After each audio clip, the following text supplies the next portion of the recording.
Dokter itu sudah 20 tahun berpraktek, sudah ribuan pasien, sudah melihat hampir semua kemungkinan yang bisa terjadi pada tubuh manusia. Tapi malam itu, dia berdiri di depan meja operasi dan tidak bisa bergerak. Di dalam tubuh pasiennya, ada sesuatu yang tidak mungkin ada di sana. Bukan tumor, bukan kista, bukan apapun yang pernah dia pelajari di sekolah kedokteran manapun. Dia tidak pernah cerita ke media, tidak pernah publish kasusnya. Yang dia lakukan hanya satu, mengeluarkan benda itu, memasukkannya ke kantong plastik, dan tidak pernah mau membahasnya lagi. Ini bukan satu kasus, dan dokter itu bukan satu-satunya yang pernah mengalami momen seperti itu. Seorang perempuan di Jawa Tengah sakit selama 3 bulan. Bukan sakit biasa. Setiap malam dia berteriak kesakitan di bagian perut yang sama. Dokter sudah periksa semua. Scan, ronsen, semua bersih. Tidak ada apapun yang bisa menjelaskan sakitnya. Sampai suatu malam, sakitnya tidak tertahankan. Keluarganya bawa ke UGD. Dokter yang memeriksa merasakan sesuatu keras di bawah kulitnya saat dipalpasi. Sesuatu yang tidak terdeteksi di scan manapun. Operasi dilakukan malam itu juga. Yang mereka temukan di dalam tubuhnya, 7 jarum jahit yang tersusun rapi. Bukan acak, bukan berserakan. Tersusun rapi, melingkar. Seperti ada yang meletakkannya dengan sengaja dari dalam.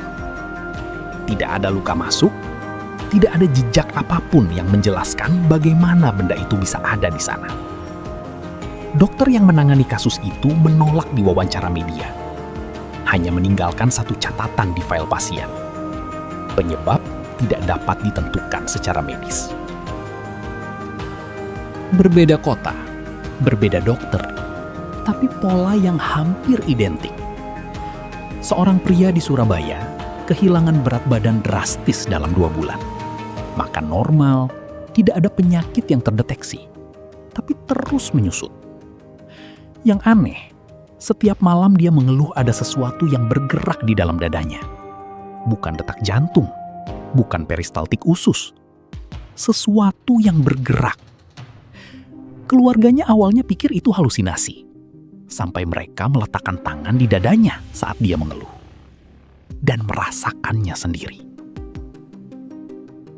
Dokter spesialis yang menangani melakukan prosedur yang tidak standar.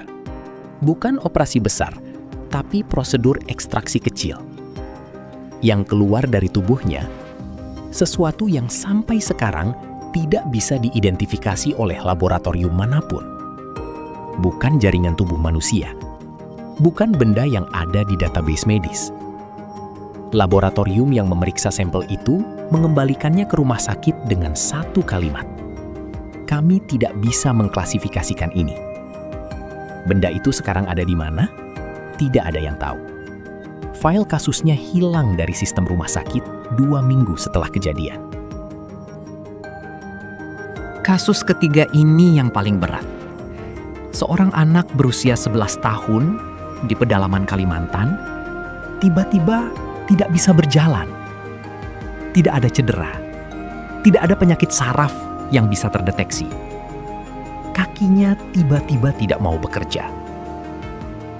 Yang membuat orang tuanya tidak bisa tidur, setiap malam anak itu berbicara kepada sesuatu yang tidak ada di ruangan itu.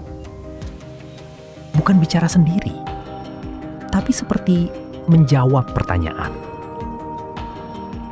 Mereka bawa ke rumah sakit terdekat. Dokter tidak menemukan apapun. Lalu, mereka bawa ke satu-satunya orang di kampung itu yang dianggap bisa membantu. Yang ditemukan bukan di dalam tubuhnya, tapi di bawah tempat tidurnya. Sebuah bungkusan kecil.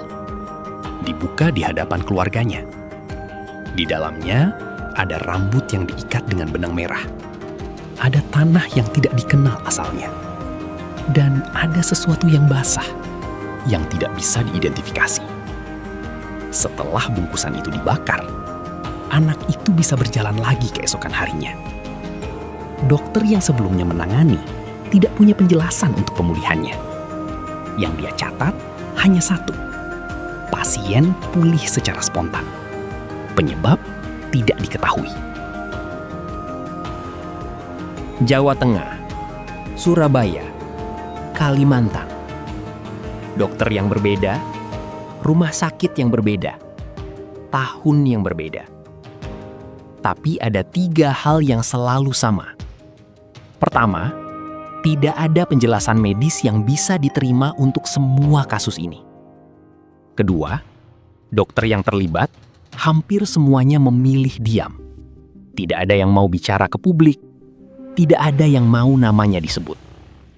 Ketiga, file dan dokumentasi kasus ini selalu berakhir dengan 1 dari 2 kemungkinan.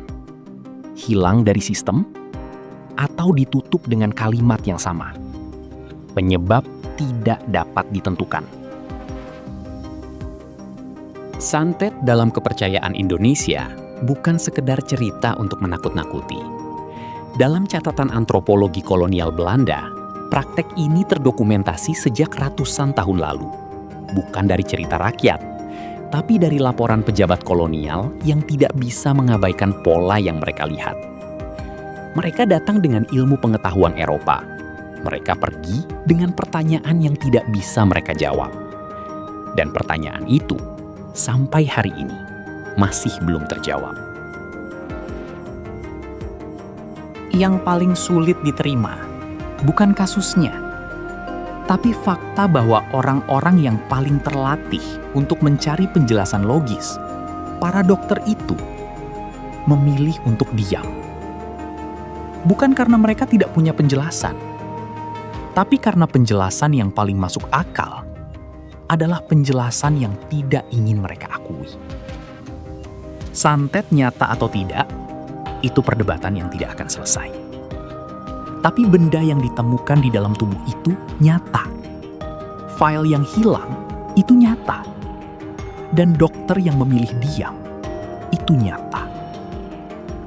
Kamu sendiri yang nilai.